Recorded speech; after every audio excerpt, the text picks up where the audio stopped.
Hi, ഇന്ന് പാഠപുസ്തകങ്ങളിലെ കുറച്ച് കാര്യങ്ങൾ നോക്കാം. അതിലൊന്നാമത്തെ ചോദ്യം, ഗാന്ധിജി എന്ന രാഷ്ട്രീയ നേതാവിനെ രൂപപ്പെടുത്തിയ പ്രദേശം ഏത്? ഉത്തരം ദക്ഷിണാഫ്രിക്ക.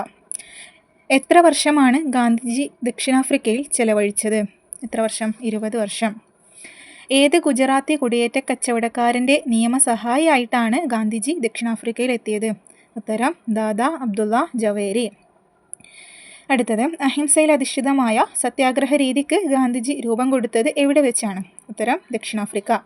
അടുത്ത ചോദ്യം, ഗാന്ധിജി ഇന്ത്യയിൽ തിരിച്ചെത്തിയ വർഷം എപ്പോഴാണ്? 1915. അടുത്ത ചോദ്യം, ഇന്ത്യൻ സ്വാതന്ത്ര്യ സമരത്തെ ഒരു ബഹുജന പ്രസ്ഥാനമാക്കി മാറ്റിയതാര്? ആരാണ്? ഉത്തരം ഗാന്ധിജി. അടുത്ത ചോദ്യം, ഇന്ത്യൻ സ്വാതന്ത്ര്യ പ്രസ്ഥാനം ഗാന്ധിജിയുടെ നേതൃത്വത്തിലായത് ഏത് വർഷം മുതലാണ്? എപ്പോഴാണ് ഗാന്ധിജിയുടെ നേതൃത്വത്തിലായത്? 1919. അടുത്ത ചോദ്യം, ദക്ഷിണാഫ്രിക്കയിൽ നിന്ന് ഇന്ത്യയിൽ തിരിച്ചെത്തിയ ഗാന്ധിജി ആദ്യം ശ്രദ്ധ പതിപ്പിച്ചത് ഏതിനം സമരങ്ങളിലാണ്? ഏത് സമരങ്ങളിലാണ്? പ്രാദേശിക സമരങ്ങൾ. ബീഹാറിലെ ചമ്പാരൻ ജില്ലയിലെ നീലം കർഷകരുടെ പ്രശ്നത്തിൽ ഗാന്ധിജി ഇടപെട്ട വർഷം? 1917. Thank you.